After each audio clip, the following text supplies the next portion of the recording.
Hi everybody, today we are going to see the quantum mechanical ensemble theory. We have seen the classical mechanics ensemble theory. Now let's see what happens or what will be the changes when we consider the ensemble theory in the quantum mechanical regime. So we consider an ensemble of n identical systems. Here capital N denotes the number of identical systems in the ensemble. So we have an ensemble consisting of n capital N identical systems, and they are characterized by a common Hamiltonian H. Okay, and at any time t, the state of the system in quantum mechanical theory or quantum mechanics, it is represented by wave function psi Ri of t. Okay, the state of the system is represented by the wave function psi Ri of t, where Ri denotes the position coordinates of the various particles in the system. Okay, so Ri actually denotes the position coordinates of various particles in the system. T is the time. Okay. Now psi k, we are giving a superscript k to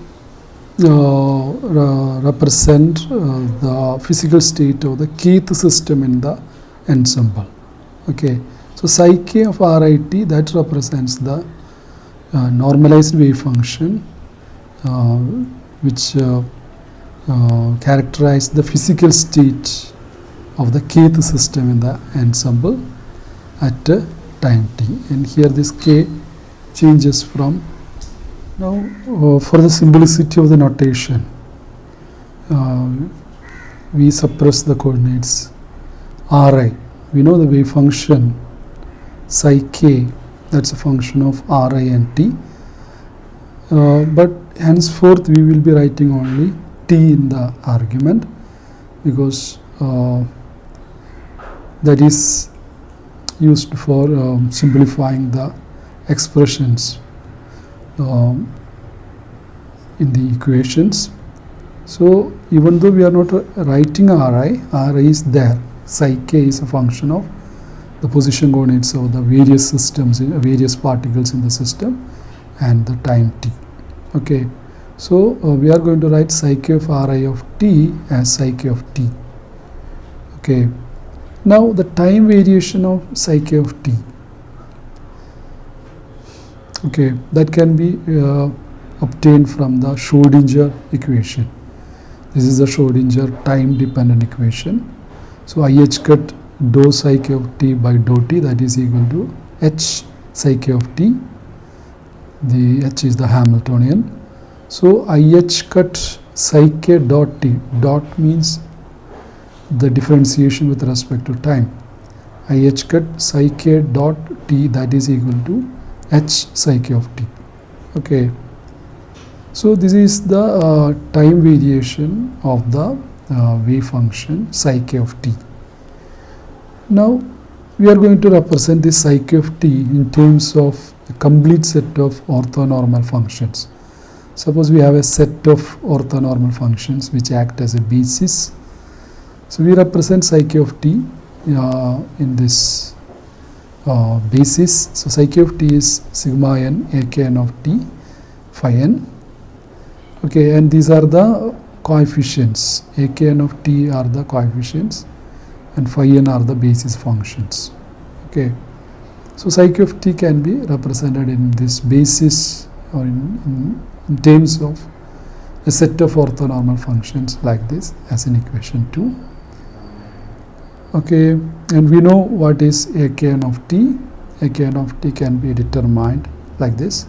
We take the inner product of psi k of t with the phi m. Okay, I am taking the psi k of t and phi m is inner product, and as per the definition in quantum mechanics, it is phi m conjugate psi k of t d tau phi m conjugate, and this psi k of t, that is represented in this form. Okay, by equation 2 I can write it like this. And since a k n of t, that comes outside, and since this is an orthonormal basis and orthonormal set, we know phi m, integral phi m conjugate phi n d tau, that will be what? Delta mn. What that means is, when m is equal to n, its value will be 1, and when m is not equal to n, its value will be 0. So here, even though we are summing over n, the value for which n equal to m, we will have this as equal to 1. For all other values it will be 0. So we have this akm of t. So akm of t is this inner product of phi m with the psi k of t. Okay, so akn of t, akm of t is this. So akn of t will be integral phi n conjugate psi k of t d tau. Okay, now what is the physical significance of the akn of t? The physical state of the kth system can be described in terms of the coefficients also. Okay, so suppose I take IH cut A dot kn of t. IH cut, the time variation of these coefficients I am going to determine. So IH cut A dot kn of t, A kn of t is this. So this is equal to IH cut integral phi n conjugate. So when I take the dot, or when I differentiate this with respect to time, this phi n is a constant, this one changes. Phi n does not depend on time. Okay, so I have phi n as it is here, and then psi dot k of t d tau, and psi dot k of t,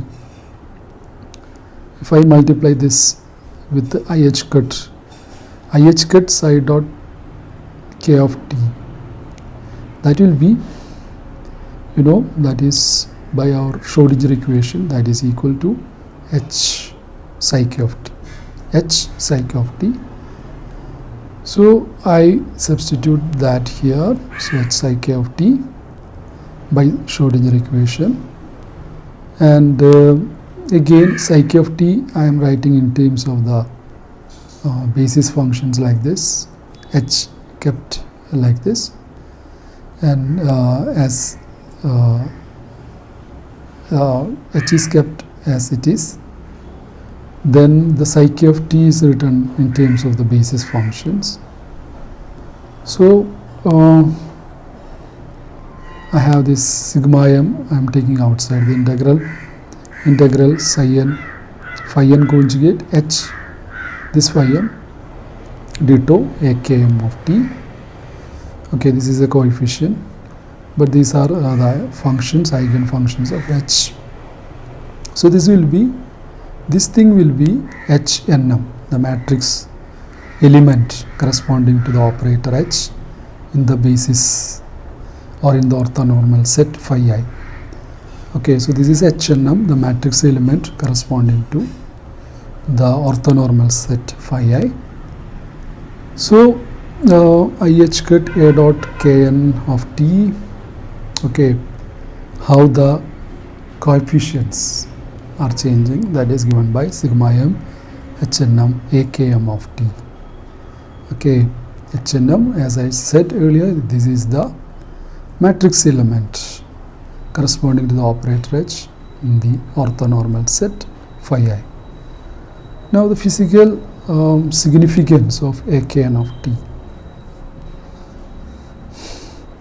Akn of t is the probability amplitude, as if we define psi k of t